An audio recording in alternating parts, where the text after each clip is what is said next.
50 करोड़ से 50 करोड़ तक जो चोरी करे उसको नेब हाथ नहीं लगाएगा। तो मैं पूछना चाहता हूं, एक शख्स अगर 49 करोड़ 99,99,999 रुपए चोरी करे, वो बिल्कुल यहां उसको कोई कुछ नहीं कहेगा। मिस्टर चेयरमैन, मैं आपको वाकया सुनाता हूं। हमारे एक सेनेटर जो थे, साबिका सेनेटर, वकील थे, वो एक केस में पेश हुए सुप्रीम कोर्ट के अंदर। एक रेवेन्यू के पटवारी का केस था।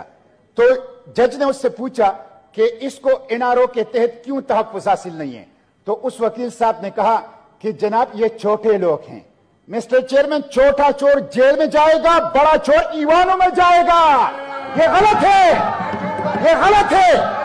बिजली का बिल अगर कोई ना दे, बिजली का बिल अगर कोई ना दे, गैस का बिल अगर कोई ना दे, वो उनका बिजली और गैस का मीटर भी जब्त, वो जेल में जाता है। और जो 50 करोड़ 49 करोड़ रुपए चोरी करे उसको कोई कुछ नहीं कहेगा।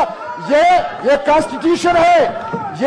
ये दो पाकिस्तान है, दो पाकिस्तान, गरीबों का पाकिस्तान। उनके लिए जेल है, हथकड़ियां हैं, ताजिए हैं, कानून है, सजाएं हैं। और अशराफिया का पाकिस्तान जिनको कुछ नहीं कहा जाएगा। तो ये दुरुस्त नहीं है।